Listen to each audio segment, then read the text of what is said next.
Je vais continuer un tout petit peu dans les présentations. Moi, c'est Bonnie. Je suis pasteur en responsabilité des adolescents à l'église Momentum depuis quasiment 9 ans maintenant que je sers avec des ados. Ça fait 9-10 ans que je travaille avec des ados. Donc à l'église, je m'occupe des ados. Et dans mon travail, je travaille dans un collège en tant qu'assistant d'éducation. Donc je suis avec des adolescents toute la semaine depuis 10 ans. Les parents d'adolescents, vous savez ce que c'est. Dites-vous que tous les jours, j'ai au moins une centaine d'ados avec moi. Sauf le samedi où c'est mon jour de repos. Mais j'aime cette période de la vie, où on se construit. Et c'est une période très spéciale, et tous les parents, vous allez comprendre ce que je vais dire. C'est une période où la pression sociale est tellement forte que les adolescents ne veulent pas être différents des autres. J'aime ça, je travaille dans des collèges depuis 10 ans maintenant. Et ce que j'aime, c'est les groupes d'amis au collège, ils sont tous pareils. Tu prends un groupe d'amis, ils s'habillent pareil. Ils parlent de la même manière, ils écoutent les mêmes musiques, ils jouent au même jeu. Ils font les mêmes activités et en fait on sait très vite qui appartient à quel groupe parce qu'on veut pas être différent des autres, on veut être pareil que les autres. C'est une période très compliquée de la vie et c'est une période où on n'ose pas être différent des autres. Et je crois que c'est aussi le cas pour nous en tant qu'adultes. Il y a bien des moments où on a du mal on a peur d'être différent des autres. Vous avez déjà certainement entendu cette phrase: oui, mais tous les autres ils font pareil que moi. Je suis pas le seul à faire ça. En fait, on aime être pareil que les autres, mais je crois que Dieu a plus pour nous ce matin. Je crois que Dieu a plus pour nous dans notre vie. Je crois que Dieu a plus pour nous que d'être pareil que les autres. Je crois que Dieu a un plan, un projet pour chacun d'entre nous, afin de nous donner un avenir et de l'espérance. On dirait pas vraiment, mais je suis un grand passionné de sport. J'aime beaucoup le sport. J'en fais de temps en temps. Mais j'aime beaucoup regarder le sport. Là, il va y avoir les JO qui vont arriver. C'est sûr qu'il y a 2-3 épreuves que je vais regarder, notamment le 100 mètres. Et j'aime ces sports particuliers, j'aime les sportifs parce que je les trouve trop forts. J'aime les sportifs, je me confie à vous, j'aime les vainqueurs. Il y a certains sports où je supporte des perdants, mais dans les sports que je connais pas trop, j'aime les vainqueurs. J'aime ceux qui sont au-dessus du lot, ceux qui gagnent les records à la natation, ceux qui gagnent les records en 100 mètres. Je suis fan de Usain Bolt parce qu'il gagne tous les records et je sais qu'il va gagner. Et en fait, il y a une expression en anglais qui nous parle de ces sportifs qui sont au-dessus du lot et de ces gens qui sont au-dessus du lot. Excusez-moi mon anglais, ça se dit built different. En gros, littéralement, c'est pour nous parler de quelqu'un qui se distingue par ses capacités, par ses caractéristiques et par ses aptitudes exceptionnelles par rapport aux autres. En français, l'équivalent de ça pourrait être différent des autres. Quelqu'un fait différemment, quelqu'un taillé dans un autre bois, et ce genre d'expression. Et ces expressions nous parlent de l'idée de quelqu'un qui se différencie des autres. Et je crois que ce matin, Dieu aimerait qu'on soit de ces gens qui se différencient des autres. Dieu nous appelle à être mis à part. La sainteté, littéralement, c'est le mot mis à part. Dieu nous appelle à être mis à part, à être différents, à être de ces gens différents. Et en fait, dans le royaume de Dieu, si tu peux mettre la première diapo, si tu l'as pas, c'est pas grave. Dans le royaume de Dieu, être différent, c'est marcher dans l'obéissance à la parole de Dieu et être serein du fait que Jésus est fidèle à sa parole et qu'il agira conformément à ce qu'il a dit. Et le texte qu'on va voir, c'est, je crois, la clé pour vivre ça. Le texte qu'on va voir se situe à la fin dans le chapitre 7 de Matthieu, à la fin du sermon sur la montagne, qui est l'un des plus célèbres sermons de Jésus. On les trouve dans Matthieu 5 à 7. Je ne vais pas vous lire les 2 chapitres, mais je vous encourage à le relire. Et en fait, le sermon sur la montagne, c'est un des messages, un des enseignements de Jésus les plus connus et les plus importants. Il est prononcé au début de ce qu'on appelle le ministère public de Jésus. Jésus va passer 30 ans de sa vie, à 30 ans, il va se faire baptiser, comme vous deux, et après, il va rentrer dans ce qu'on appelle le ministère public. Toutes ces actions de ministère vont être vues à partir de ce moment-là. Alors qu'il est au début de son ministère public, il commence à attirer les foules en raison de ses enseignements et des miracles qui se font et de la différence qu'il fait. Jésus monte sur la montagne et s'assoit, il enseigne ses disciples et la foule qui est là. Et dans le sermon, il présente plein de réalités. Il va parler des béatitudes. En fait, Jésus il commence par présenter les caractéristiques et les bénédictions qui sont associées au royaume des cieux, au royaume de Dieu. À tous les citoyens du royaume de Dieu, les bénédictions que Dieu a prévues pour eux.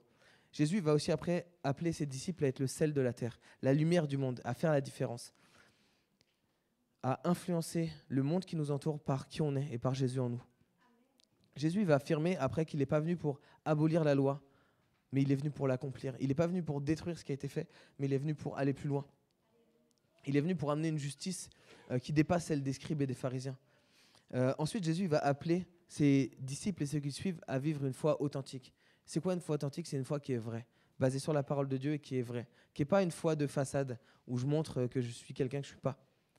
Et ensuite, il va appeler les gens à ne pas s'inquiéter, parce que Jésus est fidèle, à ne pas s'inquiéter de leurs besoins, mais à faire confiance à Dieu, d'être persistant dans la prière et de vivre et de porter les valeurs du royaume des cieux. Alors qu'il prêche ce sermon, il va conclure avec une parabole qui est incroyable, qu'on trouve dans Matthieu 7 au verset 24. Et je vais nous inviter à tourner la Bible. Matthieu 7 au verset 24.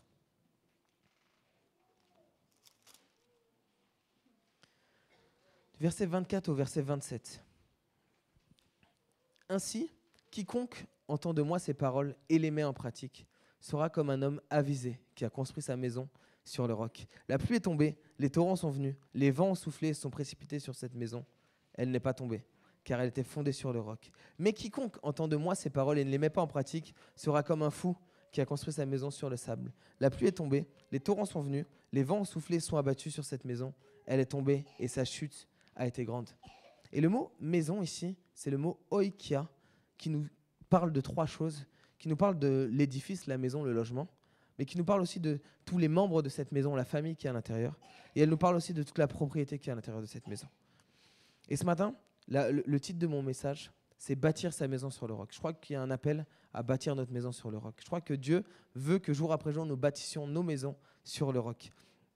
Et Jésus donne cette parabole, et lorsqu'il donne cette parabole, il explique que les personnes qui écoutent la parole de Dieu et qui la mettent en pratique sont des gens sages. Et en fait, ce à quoi Jésus fait référence, c'est à tout ce qu'il a expliqué sur le sermon sur la montagne, mais plus globalement à toute cette parole. Paul va écrire à Timothée, toute écriture est inspirée de Dieu, utile pour enseigner, pour réfuter, pour redresser et pour éduquer dans la justice. Et je crois qu'il y a un appel à bâtir notre maison sur cette parole. Je crois qu'il y a un appel à bâtir notre vie sur cette parole. Je crois qu'il y a un appel à plonger nos regards dans cette parole et à laisser cette parole nous travailler. Et Jésus nous donne cette parabole et conclut le sermon sur la montagne avec cette parabole pour que nous puissions grandir, pour que nous puissions être de ces gens différents. Il veut qu'on puisse marcher dans ce chemin qui nous différencie des autres, qui nous met à part, ce chemin qu'il a prévu pour nous. Car moi, l'Éternel, j'ai des projets, un avenir afin de vous donner de l'espérance. Et en fait, il nous donne le chemin pour vivre cet avenir et cette espérance. Je crois qu'à travers cette parabole, Dieu a un chemin pour nous, pour devenir des gens différents. Mais aussi, pas juste pour nous. Ce qui est beau dans la bénédiction de Dieu, c'est qu'elle découle sur les gens autour de nous. Je crois que Dieu veut que nous puissions bâtir nos maisons sur le roc pour nos familles, pour nos entourages, pour nos collègues de travail, pour nos amis. Et avant d'aller plus loin dans ce texte, il existe plein de manières d'interpréter le texte biblique. On n'interprète pas un psaume comme on interprète un récit de Jésus, comme on interprète une prophétie ou comme on interprète une histoire. Chaque texte s'interprète de manière différente. Et j'aimerais vous donner une manière ce matin pour capter et comprendre la profondeur d'une parabole de Jésus. Ça se fait en 3 étapes, et ce sera mes 3 points ce matin. La première étape, c'est l'étape de l'image. Quelle est la vérité que Jésus présente ? Quelle est la vérité que Jésus nous présente dans cette parabole ? La deuxième image, c'est l'image du miroir. Comment cette vérité se reflète dans ma vie ? Comment elle me parle à moi aujourd'hui ? Et la troisième, c'est l'image de la fenêtre. C'est comment cette vérité, lorsque je la mets en pratique, qu'est-ce qui va se passer ? Déjà, comment la mettre en pratique de ma vie, mais qu'est-ce qui va se passer quand je vais mettre cette vérité en pratique ? Et c'est pourquoi ce matin, mon premier point, c'est le point de l'image, c'est comment cette vérité, quelle est cette vérité que Jésus présente. Et mon premier point, c'est ce matin, c'est quelqu'un de différent a bâti sa vie sur le roc. Cette parabole, elle est très intéressante parce qu'elle nous présente deux personnes quasiment similaires. Si tu peux me mettre la diapo d'après, s'il te plaît. Ainsi, quiconque entend de moi ces paroles et les met en pratique sera comme un homme avisé qui a construit sa maison sur le roc. La pluie est tombée, les torrents sont venus, les vents ont soufflé et se sont précipités sur cette maison. L'autre, quiconque entend de moi ces paroles et ne les met pas en pratique sera comme un fou qui a construit sa maison sur le sable. La pluie est tombée, les torrents sont venus, les vents ont soufflé et se sont précipités sur cette maison. Ces deux personnes ont fait plein de choses similaires. Ces deux personnes ont entendu la parole de Dieu. Ces deux personnes ont construit une maison et ces deux personnes ont vécu la tempête. Ils expérimentent tous les deux la tempête. Le mot sage, avisé, c'est le mot phronimos qui nous parle d'intelligence, de sagesse. C'est le même mot que sage, avisé, prudent, intelligent. Et le mot insensé, c'est le mot moros qui nous parle d'insensé, de fou, de stupide. La seule chose qui différencie ces deux hommes, c'est la mise en pratique de ce qu'ils ont entendu. C'est la seule chose qui les différencie. Ils ont tous les deux écouté la parole. Ils ont tous les deux construit une maison et ils ont tous les deux vécu la tempête. Mais il y en a un qui a mis en pratique ce qu'il a entendu et l'autre non.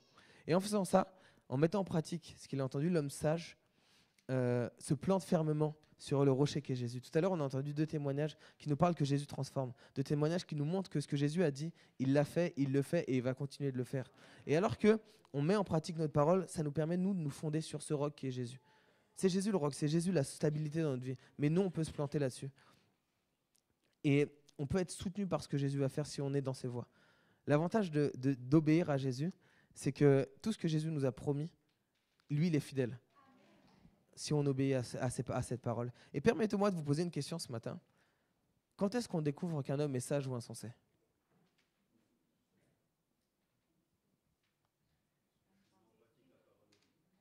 Oui, mais quand est-ce qu'on découvre ça ? Il y a une seule chose qui montre si on est sage ou insensé, c'est après la tempête. Avant la tempête, on pourrait confondre les deux hommes. Ils ont construit une maison tous les deux. Ils sont là. Après la tempête, on voit les résultats de qui est fondé sur Jésus et qui ne l'est pas. Les tempêtes dans notre vie, c'est le seul moyen de vérifier sur quelle fondation on a bâti notre vie. La tempête, c'est un vrai révélateur. Il est important d'être prêt pour les saisons de tempête. Parce que la réalité, c'est qu'il y a des jours où il fait beau, il y a des jours où il pleut. Et je ne veux pas vous décourager, mais il va y avoir des tempêtes. Comme il va y avoir des jours de beau temps. Les tempêtes dans nos vies, elles peuvent prendre plein d'aspects. La tempête, elle peut prendre l'aspect du stress et de l'anxiété pour aller au travail. Et tu es là et c'est un défi. Je l'ai vécu dans mon ancien travail. Ce fait de se lever et d'aller au travail la boule au ventre parce que tu dois ramener de l'argent à la maison, mais tu n'as pas envie d'y être. Tu as envie d'être malade pour rester à la maison.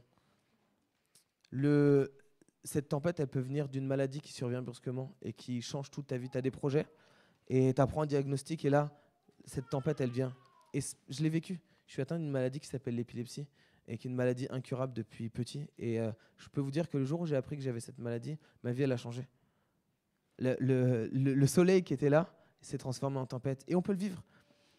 Cette tempête, elle peut prendre l'aspect d'un enfant qui quitte la maison et qui s'éloigne de Dieu. Et du jour au lendemain, alors que tout était beau, du jour au lendemain, tout s'effondre. Cette tempête, elle peut être des conflits dans la famille. Cette tempête, elle peut être une saison de chômage où tu ne trouves pas de travail et ta situation financière, ça va comme déclinant. Cette tempête, elle peut prendre l'aspect de doute vis-à-vis de ce que Dieu a prévu pour toi et de sa fidélité. Cette tempête, elle peut venir de l'oppression de gens autour de toi, du harcèlement que tu peux vivre à l'école ou au travail. Cette tempête, elle peut prendre la forme de la perte d'un proche, de relations compliquées dans nos vies, dans nos familles, dans nos couples. En fait, il y a toutes sortes de tempêtes qui peuvent arriver. Et je note ici, tout le monde va vivre des tempêtes. Mais tout le monde ne les traverse pas avec foi et espérance. Et Jésus nous donne une possibilité de vivre les tempêtes dans nos vies avec espoir et confiance en lui. Il a tout accompli à la croix pour qu'on puisse bâtir sur lui. Il a fait tout le travail. Nous, notre job, c'est juste d'appliquer ce qu'il nous dit. Et je crois que ce matin, chacun d'entre nous, en tout cas j'espère que chacun d'entre nous aimons être de ces gens différents. De ces gens qui bâtissent leur vie sur Jésus. Et pour avancer sur ce chemin, on doit être conscient que si on désire d'être de ces personnes différentes, on doit être bâti sur Jésus. Toute notre vie doit être bâtie sur Jésus. Et c'est pourquoi, deuxièmement, sur quoi est bâtie ma vie ? Si tu peux mettre la diapo d'après, s'il te plaît. Un homme avisé a construit sa maison sur le roc. Un fou a construit sa maison sur le sable. Cette question est primordiale parce que la réponse à où est-ce qu'on a bâti notre vie, c'est ce qui différencie le sage de l'insensé. Et la réponse à cette question, elle va déterminer notre réponse à la tempête. La vérité, comme je le disais tout à l'heure, toutes les personnes qui ont donné leur vie à Dieu depuis plus de 48 heures, vous savez que tous les jours, c'est pas simple. Vous savez que chaque jour, chacun d'entre nous a la tentation de bâtir des aspects de notre vie sur le sable. Certaines fondations, de ne pas les bâtir sur Jésus. La tentation d'être aimé par les autres. Et en fait, tout ce que tu le fais dans le but d'être aimé, d'être approuvé par les autres. Et en fait, tu vas commencer à bâtir certains aspects de ta vie sur le sable pour être aimé par les autres. Cette tentation de la comparaison. La comparaison, c'est une très mauvaise fondation, les amis. On a vécu ça avec mon épouse quand on a eu notre enfant. Tous les parents, vous allez comprendre ça. Au début, c'est pas évident. Il n'est pas livré avec un guide sur comment faire. Et dans notre époque, on a un fléau qui s'appelle Instagram. Et je regardais les autres parents et j'avais l'impression d'être nul. J'avais l'impression que tous les autres parents étaient extraordinaires et moi d'être nul. Et tu te lèves 5 fois dans la nuit, tu es fatigué, tu as envie de dormir, tu as envie que ton enfant dorme et tu vois les autres, tu as l'impression que tout se passe bien et qu'ils dorment très vite. C'est dur. Et on a cette tentation des fois de se comparer aux autres. Ouais, mais l'autre, il vit ça. Donc, et on va commencer à construire des aspects de notre vie liés à ça. Peut-être que notre vie est fondée, ou des aspects de notre vie sont fondés sur notre état de santé, sur notre joie, sur nos émotions. Et nos pensées sont dépendantes de ça. J'aimerais vous dire que c'est une fondation c'est une fondation de sable, ce genre de vie-là. Notre vie doit être bâtie totalement sur Jésus. Peut-être que ce qui fait ta joie et ton bonheur, c'est le nombre de zéros qu'il y a sur ton compte en banque. Bien sûr, il y a un chiffre avant le zéro. Et ton repos est dépendant de ce chiffre-là. Peut-être que tu as bâti certains aspects de ta vie sur ta carrière, sur tes études, sur ton travail, sur ton poste. Et j'aimerais te dire que c'est des fondations qui sont, c'est fondé sur le sable. Chaque fondation qui n'est pas fondée sur Jésus, qui n'est pas bâtie sur Jésus, prend le risque à chaque tempête d'être détruite. Si toi, ta vie est bâtie sur ton état de santé, le jour où tu vas avoir une crise de santé, ça va être très dur. Si ta vie est bâtie sur le nombre de chiffres, le chiffre qu'il y a sur ton compte en banque, le jour où il y a une galère, ça va être difficile. Comment savoir où est bâtie notre vie? En fait, quand la tempête vient, où est-ce que je vais? Où est-ce que je me réfugie? C'est quoi mon réflexe quand la tempête elle arrive? Et en fait, c'est un bon indicateur de où est bâtie ma vie, ou sur quoi est bâti tous les aspects de ma vie. Lorsqu'il y a un problème dans ma famille, où est-ce que je vais? Lorsqu'il y a un problème dans mon travail, où est-ce que je vais me réfugier? Lorsqu'il y a un problème dans mon compte en banque, où est-ce que je vais me réfugier? Pour certains, ça va être dans des comportements, dans des addictions, dans des distractions. Et c'est le propre de l'être humain. L'être humain va chercher à se distraire, à changer ses pensées. Mais j'aimerais nous dire que notre premier réflexe doit être de courir à Jésus. Lorsque la tempête vient, notre premier réflexe doit être de se fonder là-dessus. Ok, peut-être que c'est difficile, mais Jésus m'a promis d'être avec moi. Ok, peut-être qu'au travail, tu as l'impression que c'est la vallée de l'ombre de la mort, mais la Bible, elle me dit que quand je traverse la vallée de l'ombre de la mort, je crains aucun mal, parce que Jésus est avec moi. Ok, tu as l'impression que ta santé n'est pas là, mais Jésus, quand même, à la croix, il est venu prendre nos meurtrissures. Et tu peux te réfugier là-dedans. Tu peux te réfugier dans cette personne qui est Jésus, parce que lui, il est fidèle. Si ma fondation n'est pas Jésus, ma maison ne tiendra pas lors de la tempête. Et je crois que ce message, c'est un message d'espoir. Et j'aimerais juste faire une toute petite parenthèse, c'est la fête des pères, mais j'aimerais honorer tous les parents. Tous les parents qui tiennent bon face aux tempêtes de la vie, dans leur vie et dans la vie de leur famille. Tous ces parents qui, lorsqu'ils ne comprennent pas vraiment ce qui se passe, vont se réfugier dans la prière. Pourquoi je dis ça? Parce que je suis le fruit de ça. J'ai grandi dans l'église. Mes parents sont anciens d'une église. Ils tiennent une église en Bourgogne depuis peut-être 25-30 ans. Et à l'âge de 13-14 ans, j'ai appris que j'avais une maladie, l'épilepsie. Et ma vie s'est effondrée. J'en ai voulu à Dieu et j'ai commencé à partir loin. Dès que je pouvais, j'allais plus à l'église et je commençais à vivre ma vie. Mais une chose a été là, c'est que tous les matins, j'ai vu mes parents prier pour moi. Tous les matins, quand je me levais, mes parents priaient pour moi. Ils étaient à genoux. Ils ne savaient pas ce que je vivais. Ils ne savaient pas où j'étais des fois le soir. Mais je savais qu'ils étaient à genoux. Et ça a duré 5-6 ans comme ça. Mais je sais que mes parents priaient pour moi. Et je sais que si je suis là, c'est parce qu'eux avaient ces fondations-là. Et j'aimerais encourager... Est-ce qu'on peut applaudir tous les parents, s'il vous plaît?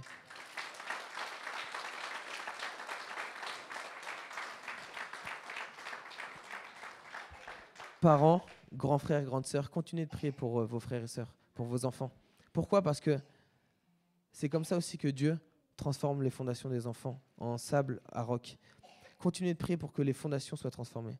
Continuez de créer des fondations solides pour vous, mais pour vos enfants. Parce que si vos fondations sont solides, vos enfants en profiteront. Votre famille en profitera. Peut-être que tu es là et tu te dis, bah, c'est pour les parents, c'est pas pour moi, je suis célibataire. Prie pour que Dieu transforme tes fondations. Pourquoi? Parce que tes fondations vont bénir les gens autour de toi.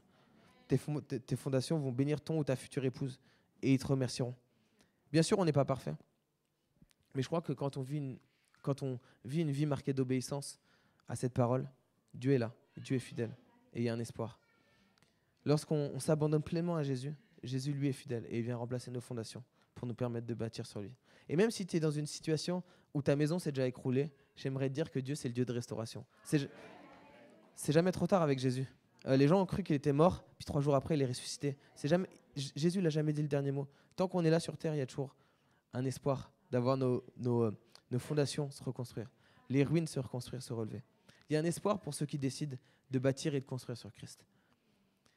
Et connaissant ce résultat, si on est tous d'accord avec ce résultat que lorsqu'on a bâti notre maison sur Jésus, quand la tempête vient, notre maison elle reste debout, j'ose croire qu'on veut tous vivre ça. J'ose croire qu'on veut tous vivre ça. Et maintenant, mon 3e point, comment bâtir ma vie sur Jésus? Et j'ai noté 2 axes, il y en a plein, mais j'en ai noté 2 pour bâtir notre vie pleinement sur Jésus. Le premier, c'est de laisser agir Jésus dans notre vie. Jésus ne forcera jamais aucun d'entre nous à rentrer dans notre vie. Jésus ne vous forcera rien. Et il y a une merveilleuse illustration de l'amour de Jésus et de la manière dont Jésus fonctionne dans le livre de l'Apocalypse. C'est une lettre, le début de ce livre, c'est une lettre destinée à 7 églises et c'est des lettres d'amour. Des fois, ce livre, il fait peur, mais je vous encourage à le lire. C'est une lettre d'amour de Jésus à son église. Et dans Apocalypse 3, verset 20, Jésus va dire « Voici, je me tiens à la porte et je frappe. Si quelqu'un entend ma voix et ouvre la porte, j'entrerai chez lui et je souperai avec lui et lui avec moi. » Jésus utilise l'image de quelqu'un qui frappe à la porte, attendant d'être invité à rentrer. Et cette image, ça montre son désir d'une relation personnelle et intime avec chacun d'entre nous. Je crois que tu ne vas pas manger dans l'intimité de chez quelqu'un dans sa maison s'il n'y a pas une certaine proximité. Et en fait, c'est ce que Dieu veut avec nous, une proximité. Il ne veut pas juste qu'on écoute sa parole et qu'on obéisse, il veut une proximité aussi avec nous. Il veut développer cette relation avec nous. Et ce verset, bien qu'il est spécifique à l'église de Laodicée, je crois qu'il est pour nous. Jésus nous invite aujourd'hui à un cœur à cœur avec lui. Jésus nous invite aujourd'hui à une relation vraie et authentique. Pourquoi ? Parce qu'en fait, c'est dans l'intimité que tu découvres l'autre. C'est lorsque tu es proche, lorsque tu partages des choses avec quelqu'un que tu découvres vraiment qui il est. Et Jésus veut te découvrir et veut que tu le découvres. Jésus ne nous force pas, mais il attend qu'on l'invite à développer l'intimité. Et pour que nos vies elles soient fondées sur le roc, la première chose, c'est d'accepter cette invitation. Il toque, maintenant il attend que tu ouvres la porte. Et le deuxième axe, bien évidemment, c'est d'écouter la parole de Dieu.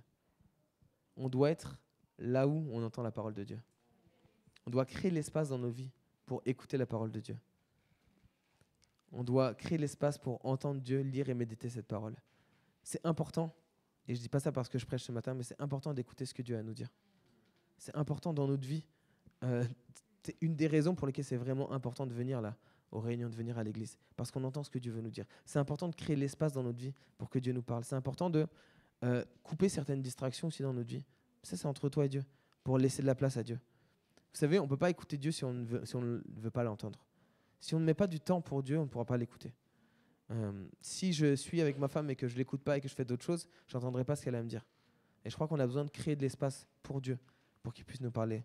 Globalement, on doit créer l'espace dans nos vies pour Dieu, dans nos programmes et dans nos agendas personnels pour Jésus. Et chercher à le mettre en pratique, chercher à mettre en pratique ce qu'il nous dit.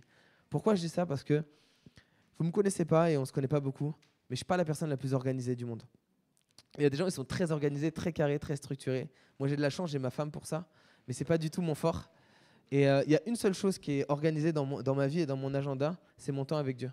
Je le mets dans mon agenda, comme ça je sais que je ne mets rien à cette place-là, mais je sais que c'est parce qu'en fait j'ai besoin de ça pour avoir cet espace. Sinon, je me laisse vite déborder par les choses. Et je crois qu'on a besoin, dans notre vie, de créer l'espace pour Dieu. Jacques, il va dire, mettez la parole en pratique. Ne vous contentez pas de l'écouter en vous abusant vous-même, mais celui qui a plongé ses regards dans la loi parfaite, dans la loi de la liberté, et qui y demeure, non pas en écoutant pour oublier, mais en mettant en pratique, en faisant cette œuvre, celui-là sera heureux même dans sa pratique. Pour mettre en pratique quelque chose, on doit le connaître. Et je crois qu'il y a un appel pour nous à connaître cette parole. Je crois qu'il y a un appel pour nous à méditer cette parole. Je crois qu'il y a un appel à lire cette parole de A à Z, enfin de Genèse à Apocalypse. J'ai eu ce truc-là et ça me faisait vraiment penser à ça. J'ai eu, il y a quelques semaines de ça, j'ai eu l'occasion d'aller en Suisse dans un rassemblement d'ados. C'était peut-être 3-4 000 ados et j'ai eu la chance d'être invité là-bas. Et je me suis retrouvé dans une discussion au milieu de pasteurs brésiliens. Et je ne parle pas du tout portugais ni brésilien. Et en fait, j'étais là. Et Dieu merci, il y avait un de mes amis qui est pasteur, qui est brésilien et qui parle très bien français, qui faisait l'interprète pour nous. Mais en fait, je me suis rendu compte que quand eux parlaient, tant que l'interprète n'était pas là, je ne comprenais rien.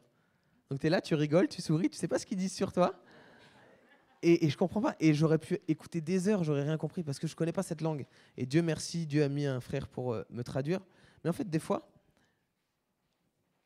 on peut être là et se dire, ok, ouais, je ne connais pas assez la Bible, donc je ne vais pas lire la Bible, je ne connais pas assez Dieu, donc je ne peux pas.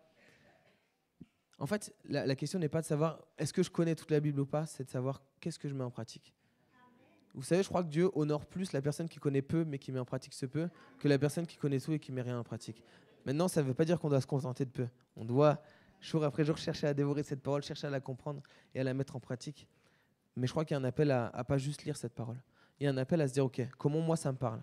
Comment je peux mettre ça en pratique ? Comment je peux bénir les autres autour de moi ? Comment je peux être cette lumière dans mon monde aujourd'hui ?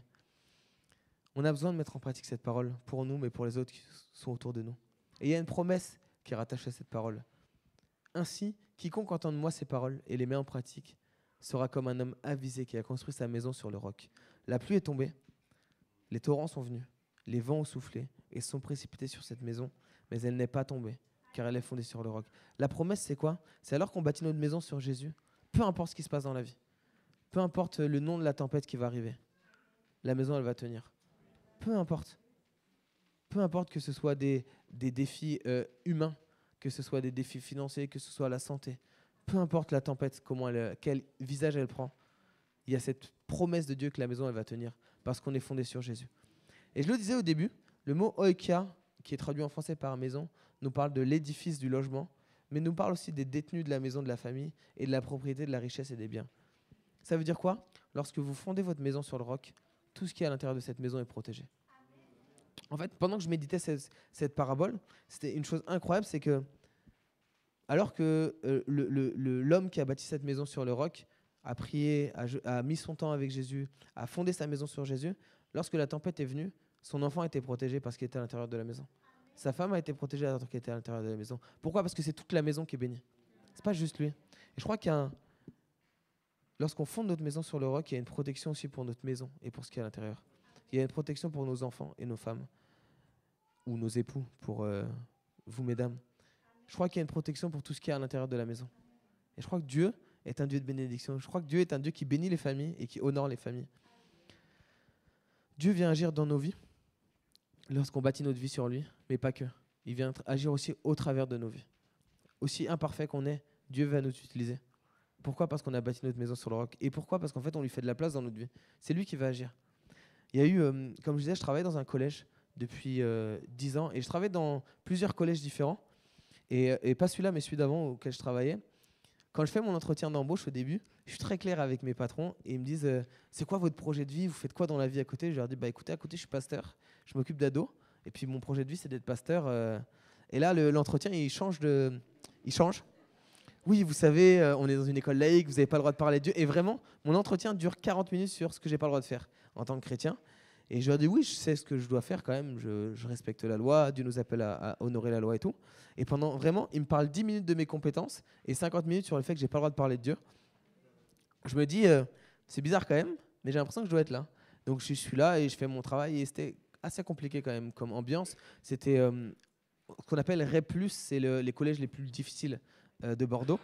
Et je suis là, je fais mon travail et tout. Et à la fin de l'année, on a des entretiens de fin d'année avec nos patrons sur le moment où ils veulent nous prolonger ou pas. Et à ce moment-là, ils me demandent, voilà, nous on aimerait que vous restiez l'année prochaine, on aimerait que vous que vous restiez à temps plein et tout avec nous. On vous propose si vous voulez un temps plein et tout. Et nous, ça correspondait avec la saison de vie où avec l'église, on implantait Bruxelles. Et on avait vraiment à cœur avec mon épouse de libérer plus de temps pour l'église. Donc j'avais la chance que mon épouse travaille un peu plus pour que moi je puisse avoir plus de temps pour l'église et pour être un soutien. Et donc je dis à mes patrons, je suis désolé, l'année prochaine je ne vais pas continuer avec vous.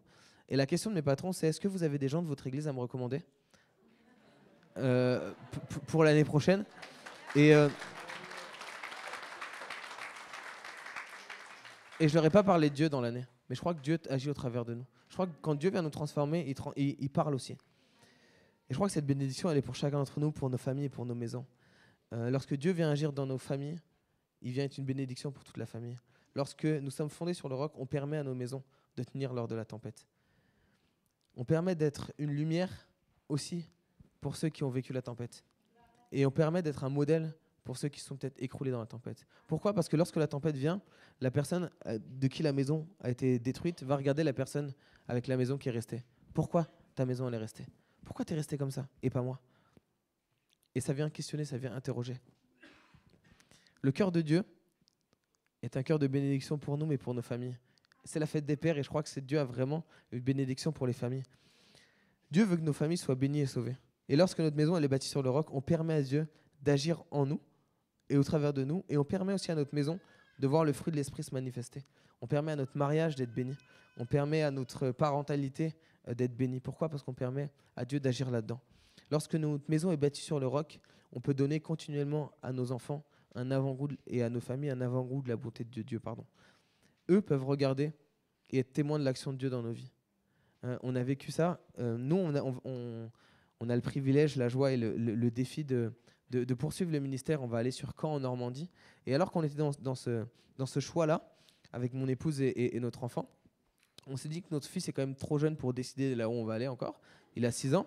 Mais vraiment, j'avais à cœur de l'inclure avec nous dans ce processus. Je crois que Dieu nous appelle à partir en famille. Et je crois que lui aussi va devoir faire des sacrifices pour partir. Et donc, je lui dis, écoute, avant de chercher une maison, on va se poser tous les trois, on va prier et demander des choses à Dieu. Qu'est-ce que tu aimerais demander à Dieu pour la nouvelle maison? Et il a demandé une chose. Avant de demander une chambre, il a dit, Dieu, je veux un jardin. Accessoirement, une chambre après. Et on a prié là-dessus. Et nous, avec mon épouse, on connaît la Normandie, on sait qu'il pleut, on s'est dit, un jardin, c'est accessoire. C'est avoir un jardin pour pas l'utiliser, c'est pas fou quand même. On priait là-dessus et on a fait nos recherches sans prendre en compte le jardin. La réalité, c'est que Dieu nous a donné un appartement avec un jardin immense. Et en plus du jardin, il y a un parc en plus juste à côté. Donc vraiment, mais je crois que lorsqu'on bâtit notre maison sur le roc, on permet à nos enfants de vivre ça.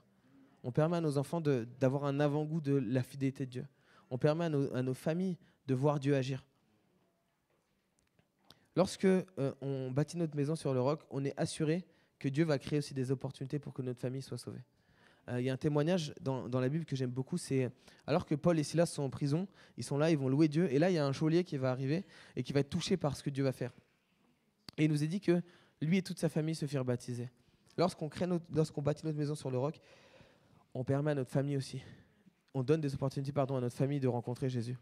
Et lorsqu'on bâtit notre maison sur le roc, on peut garder espoir malgré toutes les ténèbres du monde. Des fois, ça fait peur en tant que parents de voir tout ce qui se passe autour de nous.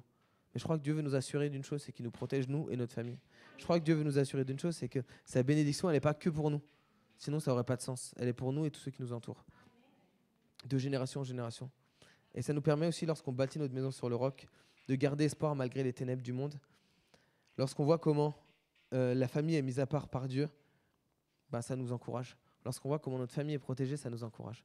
Lorsqu'on voit comment Dieu pose sa main sur tous les moindres détails de notre vie. On a eu, et je vais terminer avec ça, on a eu il y a quelques années avec mon épouse une chose qu'on ne savait pas du tout. Moi, je ne suis pas du tout asthmatique et ma femme non plus. On a des asthmatiques dans notre famille. Et notre enfant a fait une crise d'asthme. Et nous, on ne savait pas à quoi ça ressemblait parce qu'on n'en a jamais vu de notre vie. Donc, on ne savait pas à quoi ça ressemblait. On se disait, il est fatigué. Notre enfant est assez actif. Il dort jamais, il fait jamais de sieste. Et là, il voulait faire la sieste. Donc, on s'est dit, il y a quelque chose de bizarre. Il doit être malade. Mais on ne sait pas ce qui se passe. Et j'appelle ma mère qui est médecin. Elle me dit, amène-le quand même aux urgences pour voir. Et nous, on n'a pas de voiture à ce moment-là. On n'avait plus de voiture à ce moment-là. Et j'ai une dame de l'église qui est notre voisine. Je cours chez elle. Je lui dis, est-ce que je peux t'emprunter ta voiture? Il faut que j'amène Ezra aux urgences. Elle nous prête la voiture. On l'amène aux urgences. Et on arrive aux urgences. Et c'était un peu compliqué, nous on ne sait pas ce qui se passe. On sait jamais. On arrive, ils font un examen direct et la dame nous dit, vous avez bien fait de venir maintenant parce que il était au dernier stade de la crise d'asthme avant l'étape réanimation. Et là tu te dis, ok, Dieu il est là. Dieu il est bon, il est fidèle jusqu'à dans les moindres détails. Dieu est bon et fidèle. Et en fait, lorsqu'on bâtit notre maison sur le roc, on permet à Dieu d'agir dans notre famille. On permet à Dieu d'agir dans nos maisons. Et je crois que c'est le meilleur moyen pour être de ces gens différents. C'est de bâtir notre vie sur le roc. Je crois que le meilleur moyen, c'est de se tenir proche de Jésus et d'écouter ce qu'il a à nous dire, mais pas que de l'écouter. Parce que l'homme fou, il a écouté aussi ce que Jésus a à lui dire. Mais il y a un appel à mettre en pratique ce que Dieu veut nous faire pour nous. J'aimerais juste prier pour terminer. Père, je te prie pour chacun d'entre nous. Et je te prie que ce matin et puis jusqu'à la fin de notre vie, on soit de ces gens qui écoutent ta parole, mais qui la mettent en pratique. Donne-nous l'intelligence de comprendre ce que tu veux nous dire, mais aussi l'intelligence de le mettre en pratique pour nous, pour nos familles, pour nos proches, pour notre église et pour notre ville. Papa, je te prie que tu veux faire de nous tes témoins. Et je te prie, Papa, que tu puisses nous remplir pleinement de ton esprit, de ton intelligence pour comprendre et discerner ta parole. Quelle est ta volonté? Donne-nous d'être de ceux qui se bornent pas juste à écouter, mais mettons en pratique cette parole. Papa, je te prie que tu puisses permettre aussi, alors qu'on va écouter ta parole et la mettre en pratique, tu vas nous permettre d'être des témoins, d'être des modèles, d'être des lumières, d'être des phares dans cette génération, d'être des phares dans ces ténèbres. Papa, tu nous appelles à être différents, tu nous appelles à être la lumière du monde. Et je te prie qu'on puisse le devenir jour après jour, en se mettant en part, en écoutant ta parole et en mettant en pratique ta parole dans nos vies. Dans le nom de Jésus, Papa, je t'ai prié. Amen.